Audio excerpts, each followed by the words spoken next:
BC 586년 바벨론이 남유다를 공격함으로 예루살렘 성전이 파괴되고 이스라엘의 많은 사람들이 바벨론 포로로 끌려가게 됩니다. 그 후 약 70년 후에 페르시아의 고레스 왕이 바벨론 제국을 점령하면서 세계를 제패하게 되는데, 그러한 가운데 이 고레스 왕이 다민족, 다문화 정책을 펼치면서 식민지 여러 민족의 문화들을 존중해주고 또 종교의 자유도 허락하게 됩니다. 이게 하울링이 좀 많이 나는데요. 고레스 왕의 이러한 정책 속에서 이스라엘 백성들이 예루살렘으로 돌려보내지게 되고 무너진 예루살렘 성전을 재건하도록 그렇게 명령을 내리게 됩니다. 이스라엘 백성들 포로의 삶을 마치고 다시 예루살렘으로 돌아오게 되는데, 이스라엘의 지도자였던 총독 스룹바벨과 또 대제사장 여호수아를 중심으로 약 42,000명의 사람들이 1차로 본국에 귀환하게 됩니다. 그리고 무너진 성전을 재건하는 것, 이것을 비전으로 하여서 이들이 일을 시작하게 되는데요. 큰 기쁨과 감회 속에서 성전의 기초를 놓고 성전 재건 사업을 하는 것, 의욕적으로 시작했지만 그러나 그 과정이 순탄치 않았습니다. 왜냐하면 이스라엘 백성들이 바벨론 포로로 끌려가는 동안 그 땅에 기득권을 차지하고 있던 이 사마리아인들이 이들의 성전 건축을 방해했기 때문입니다. 바벨론에서 오직 하나님의 성전과 민족의 재건을 기대하며 돌아왔던 이 이스라엘 백성들, 그러나 사마리아인들의 정치적 방해로 성전 건축이 멈춰지게 되자, 사마리아인들의 방해로 성전 재건에 대한 사기가 꺾이게 되자 그들은 결국 기가 꺾이면서 나중에는 이 일에 아예 손을 놓게 되었습니다. 그리고는 70년 만에 돌아온 이 땅에서 각 개인이 내가 어떻게 하면 여기에 잘 정착할 수 있을까? 어떻게 하면 잘 먹고 잘 살 수 있을까 하는 그런 개인적인 삶에 대해서 관심을 갖고 거기에 초점을 맞춰서 생활을 하게 되는데요. 그러면서 성전, 하나님의 집은 더욱 황폐해져서 아예 방치되어 버리고, 자신들의 집은 오히려 더 멋진 집, 자신들의 집은 더 아늑하고 더 화려한 집, 더 호화스러운 집으로 집을 짓기 시작하였습니다. 이스라엘 백성들이 고향 땅으로 예루살렘으로 돌아온 이유, 개인의 안녕과 평안을 위한 것이 아니었습니다. 이들의 처음 비전, 이들의 처음 열정과 이들의 처음 헌신은, 이들의 처음 열심은 오직 무너지고 황폐해진 하나님의 성전을 새롭게 세우는 것, 그것이었습니다. 너희 이스라엘 백성들, 이전에 희생 제사를 드렸던 그곳에 다시 성전을 세워라. 기초를 튼튼히 다지고 벽은 세 겹으로 쌓아라. 비용은 우리 페르시아에서 대줄 것이니 너희들은 최선을 다해서 성전을 다시 재건하여라. 그리고 그 전에 포로로 끌려가면서 너희 성전에서 가지고 왔던 금그릇이며 은그릇 다시 돌려보내줄 테니 본래 그 성전에 두도록 하여라. 이러한 고레스 왕의 명령을 따라서, 민족에게 주어진 소명을 따라서 그들은 본국으로 돌아왔고, 본국으로 돌아온 이스라엘 백성들, 처음에는 무너진 성전을 재건하기 위해 최선을 다했습니다. 그러나 아까 말씀드린 대로 사마리아인의 방해를 받게 되었고, 그 후 이런저런 이유로 성전 건축을 멈추게 되었습니다. 시간이 지나면서 이왕 이렇게 된 거, 이스라엘 백성들 자기의 살 길을 찾으면서 나중에는 변명하며 핑계하기 시작하였는데요. 이렇게 성전 재건이 늦어지는 거 보니까, 이렇게 성전 재건이 어쩔 수 없이 멈춰지는 거 보니까 분명 하나님의 때가 아닌 것 같아. 그러니 시기상조일 수도 있으니 우리가 조금만 더 때를 기다리자. 이렇게 그들은 핑계를 대었고, 그렇게 이스라엘 백성들은 자신들의 안위만 돌아보는, 자신들의 집을 짓고 집을 늘리고 먹고 사는 일에 관심을 가지게 된 것입니다. 즉 하나님이 주신 비전의 일, 하나님께서 허락하신 사명의 일이 멈추어 버린 것입니다. 그렇게 처음 목적이었던 성전을 재건하는 일은 성전의 터만 닦은 채 그들의 무관심과 게으름, 안일함과 개인주의 성향으로 미뤄지게 되고 결국 16년의 세월이 흘러버렸습니다. 하나님은 성전에 계시다, 그렇게 믿었던 그 당시 성전이 없다는 것은 하나님이 없다라는 것을 의미하는 것입니다. 하나님의 백성들이 하나님 없이 산다는 것은 생명력 없는 삶을 산다는 것을 의미하는 것입니다. 생명이 없는 죽은 삶을 사는 것, 그것이 얼마나 무의미한 일이고 얼마나 괴로운 일이겠습니까? 그러나 이스라엘 백성들 그것을 깨닫지 못했습니다. 자신의 삶들이 지금 얼마나 황폐되어 있는지, 얼마나 무의미한 삶을 살고 있는지, 하나님께서 그들을 치셔도 그들이 필요한 믿음의 회복이 필요하다는 것을, 자신들에게 새로운 생명력이 필요하다는 것을, 하나님이 계셔야 한다는 것을 그들이 알지를 못했던 것입니다. 이렇게 성전 재건 사업이 멈춘 지 무려 16년의 세월이 지나는 동안 이 이스라엘 백성들 하나님과 점점 멀어지기 시작했고 신앙의 긴장감마저 그렇게 잃어버리게 되었습니다. 하나님의 비전에 붙들려 있던 이 사명자의 모습은 간 곳이 없고 그저 하루하루 눈앞에 닥친 현실의 문제만 치중하게 되었습니다. 그래서 오히려 하나님께서 땅에 이슬을 그치게 하시고 소출이 끊어지게 하시고 가뭄이 들게 하셔도 전혀 이 상황을 깨닫지 못하고 영적으로 상황적으로 더욱더 공고한 백성들이 되고 말았던 것입니다. 그러한 가운데 BC 520년 학개 선지자가 등장하면서 이 학개 선지자가 성전 재건 사업에 대한 이야기를 시작합니다. 그리고 2개월 후에 스가랴 선지자가 다시 성전 재건 사업에 대해서 독려하게 되는데요. 오늘 우리가 읽은 이 스가랴서는 바로 이러한 배경에서 쓰여진 책입니다. 하나님께서 학개 선지자와 그리고 스가랴 선지자를 통해서 말씀하십니다. 너희는 내게로 돌이켜 회개하라. 신앙의 나태함을 버리고 나에게로 돌아오라. 너희들이 겉으로는 화려한 집에서 사는 것 같으나 너희들의 심령은 황폐하여져 무너진 저 성전 같으니 너희들의 믿음을 재건하여라. 황폐한 하나님의 성전을 재건하여라. 하나님께서는 특별히 스가랴 선지자를 통해서는 여러 환상을 보여주시면서 성전 재건에 대해서, 민족의 재건에 대해서, 믿음의 재건에 대해서 말씀하셨는데요. 오늘 우리가 읽은 본문의 내용은 스가랴 선지자가 본 여러 환상 중에 한 내용입니다. 스가랴 선지자는 천사를 통해서 환상 속에서 7 대접이 달린 7 대접 그릇이 있는 이 순금 등잔대를 보게 됩니다. 그리고 순금 등잔대 양옆에 올리브 나무가 서 있는 것을 보게 되는데요. 이 순금 등잔대는 일차적으로 하나님의 임재가 있는 성전을 의미합니다. 그리고 양옆에 있는 이 올리브 나무는 당시의 이스라엘 지도자였던 총독 스룹바벨과 대제사장 여호수아를 의미합니다. 즉 이 환상은 스룹바벨과 여호수아의 지도 속에서 이스라엘 민족이 다시 성전 재건을 하게 될 것이며 이 성전 재건은 하나님으로 인하여 충만한 하나님의 빛으로 가득한 하나님의 임재를 경험하게 되는 그런 성전이 마침내 완성될 것이라는 그러한 예언입니다. 뒤이어서 환상을 보여준 이 천사가 스가랴 선지자에게 이야기를 하는데요. 스가랴 선지자가 환상을 보여주면서 어떤 말을 했는지 우리 성경 말씀을 보도록 하겠습니다. 스가랴서 4장 6절에서 10절 말씀. 성전 재건 사업을 통하여서 하나님의 빛으로 가득한 하나님의 임재를 경험하게 될 그 성전 재건이 이루어질 것을 말하면서 어떤 이야기를 했는지 우리 스가랴서 4장 6절에서 10절 말씀을 읽어보도록 하겠습니다. 시작. 이는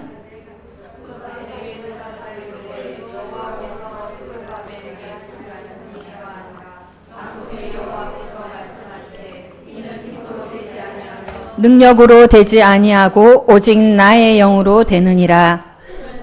네가 무엇이냐? 네가 스룹바벨 앞에서 평지가 되리라. 그가 머릿돌을 무리가 외치기를 은총이 그에게 있을지어다 하리라 하셨고 여호와의 말씀이 또 내게 임하여 이르시되 스룹바벨의 손이 이 성전의 기초를 놓았은즉 그의 손이 또한 그 일을 마치리라 하셨나니 만군의 여호와께서 나를 너희에게 보내신 줄을 내가 알리라 하셨느니라. 작은 일의 날이라고 멸시하는 자가 누구냐?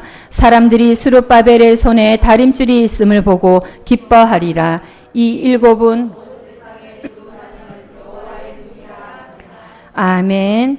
천사가 스가랴 선지자에게 환상을 보여주면서 했던 말, 하나님의 임재가 있는, 하나님의 은혜와 영광이 거하는 성전을 재건하는 것, 이것은 인간의 힘으로, 인간의 능력으로, 인간의 경험과 인간의 물질로 되지 아니하고 오직 하나님의 영, 하나님의 능력으로 된다고 지금 말하고 있습니다.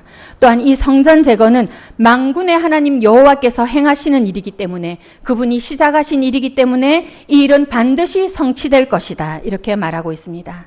큰 산들, 성전 재건을 방해하는 모든 대적들, 하나님의 나라를 대적하는 사단의 역사는 하나님의 영, 하나님의 능력 안에서 완전히 무너져 짓밟히고 평지가 될 것이다.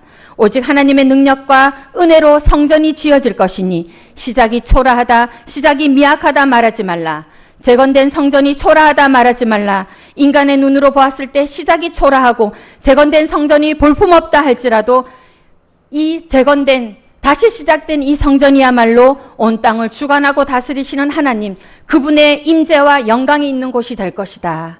이것이 바로 천사가 스가랴 선지자에게 한 말입니다. 성전 재건은, 믿음의 재건은 인간의 힘으로, 인간의 능력으로 되지 않고 나의 영, 즉 성령으로 되는 것이니, 인간적인 모든 생각과 판단과 경험을 내려놓고, 핑계를 내려놓고, 안 된다는 생각을 내려놓고, 할 수 있을까 하는 생각을 내려놓고 오직 일하시고 역사하시는 하나님 자신만 의지하라 하십니다. 온 땅의 주관자이신 나 만군의 여호와 하나님을 의지하면 큰 산처럼 느껴졌던 어려움도 무너져 평지가 될 것이니, 작은 일의 날이라고 멸시하던 자들도 마침내 나의 영광, 나의 권능 앞에서는 힘을 쓰지 못할 것이니 너는 이제 일어나 오직 이 일을 시작하고 이 일을 이루라. 이렇게 하나님께서 말씀하십니다. 이 말씀을 들었던 이스라엘의 지도자 총독 스룹바벨과 대제사장 여호수아, 16년 오랜 시간 동안 움츠러들고 기가 꺾였던 이 리더들, 이 지도자들이 이 학개와 스가랴 선지자를 통해서 하신 하나님의 말씀을 듣고 힘을 얻어 사단에게 빼앗겼던, 사단에게 잃어버렸던 그 사명, 결국 그래서 16년간 무너질 수밖에 없었던 비전을 새롭게 하였습니다. 그리고 오직 하나님만 의지함으로, 오직 성령님만 의지함으로 성전을 재건하게 되는데, 16년 동안 중단되었던 이 성전 공사가 4년 만에 그렇게 완공되는 역사를 보게 됩니다. 성도 여러분, 이 말씀을 보면서, 이 말씀을 우리가 하나님의 말씀으로 받으면서 여러분들은 어떤 생각을 하십니까? 2018년도에 우리가 새로운 신앙의 생활을 시작하면서 우리에게 필요한 것이 무엇이겠습니까? 성도 여러분, 그 당시 이스라엘 백성들에게 성전 재건이 필요했듯이, 또 하나님을 향한 믿음의 재건이 필요했듯이 지금의 우리들에게도 믿음의 재건이 필요할 것입니다. 다시 새롭게 해야 되는 부분이 있고 다시 세워져야 되는 부분이 있는 것입니다. 우리들이 그동안 영적인 방해들로 인하여서, 또 핑계거리로 인하여서, 또 그동안은 무관심과 안일함으로, 게으름, 또 개인적인 사정으로 등한시했던, 또는 한편으로 생각해 보면 용기가 없어서 낙심함으로, 또 반대로 스스로의 신앙생활에 자만하고 만족함으로, 그러나 자세히 살펴보면 우리 안에 무너진 믿음의 터들이 있을 것입니다. 반드시 다시 일으켜 세워야 하는 믿음의 터들이 있는 것입니다. 하나님의 도움 없이는, 하나님의 능력 없이는 안 되는 믿음의 터들이 있을 것입니다. 하나님은 그러한 믿음의 터를 새롭게 하기를 원하십니다. 그리고 그러한 믿음의 터 위에 하나님이 한 번 불면 사라질 세상의 것들을 세우지 않고 영원한 나라, 영원히 무너질 수 없는 완전한 나라, 하나님의 나라를 그 믿음의 터 위에 세우기를 원하십니다. 우리 믿음에, 우리의 심령에 재건되어야 될 부분들이 어떤 것이 있겠습니까? 우리 심령에 다시 일으켜 세워야 할 영적인 부분들, 다시 질서를 잡아야 할 부분들이 어떤 것이 있겠습니까? 아마 기도의 재건이 필요한 분들이 계실 것입니다. 기도의 시간들을 다시 찾아야 되는 분들이 있을 것입니다. 기도의 깊이가 더 깊어져야 되는 분들도 계실 것입니다.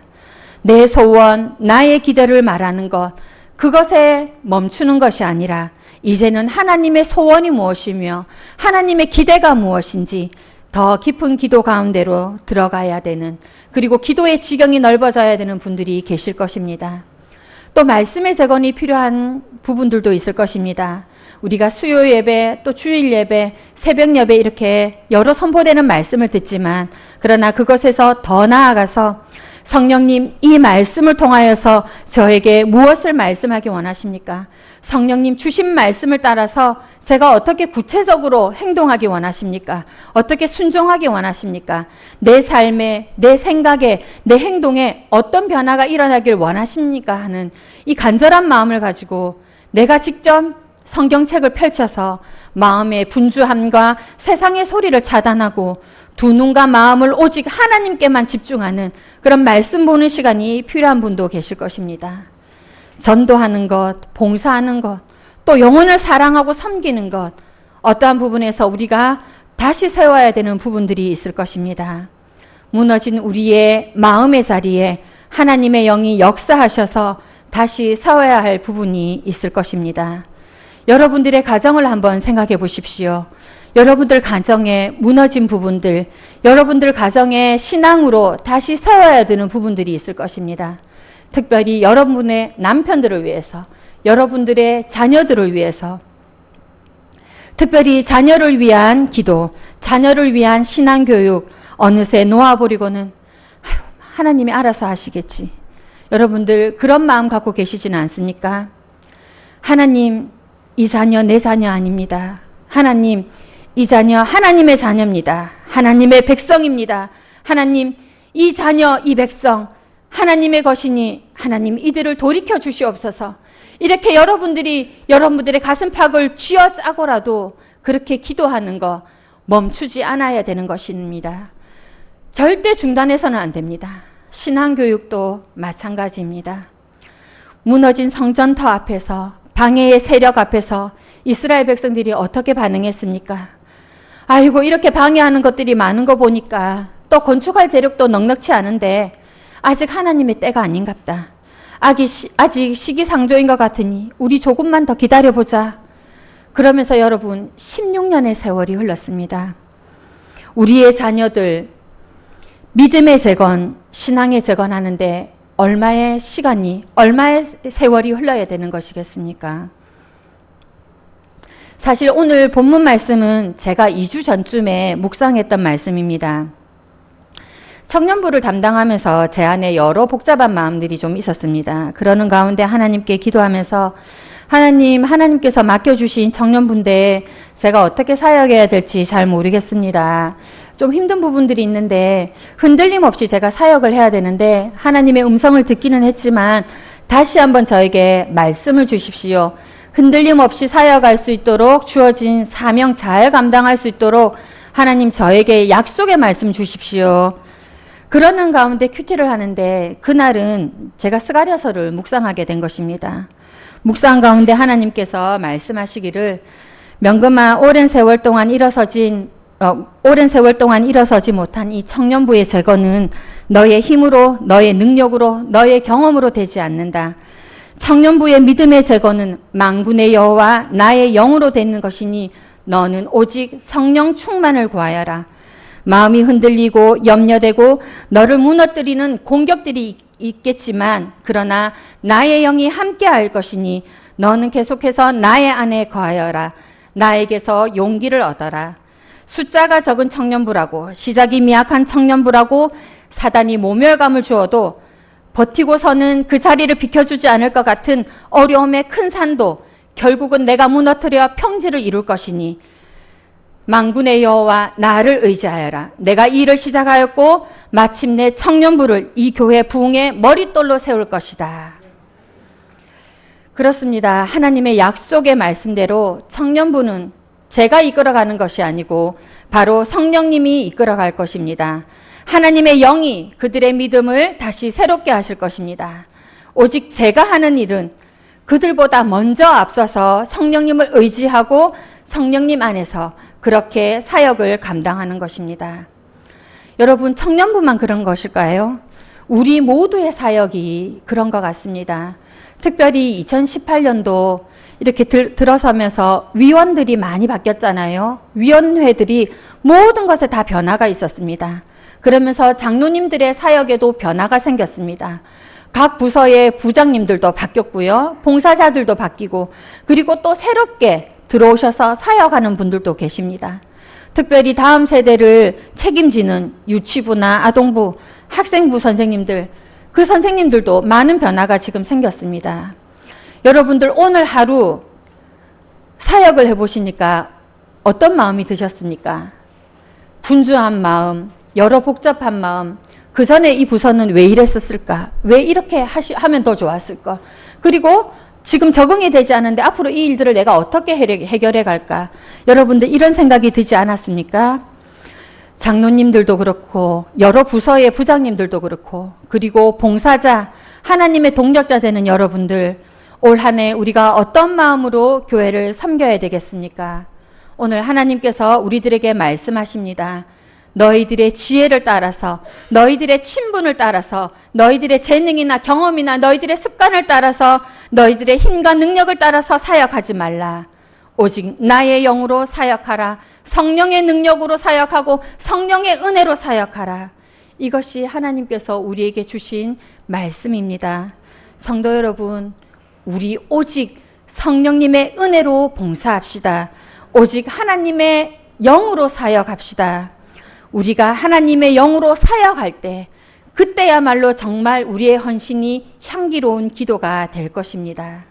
하나님, 나는 할 수 없습니다. 그러나 내 속에 역사하시는 하나님을 의지하기 때문에, 만군의 여호와 하나님을 의지하기 때문에 내가 최선을 다해서 일하겠으니 하나님 이 일을 행하여 주시고 완성시켜 주시옵소서.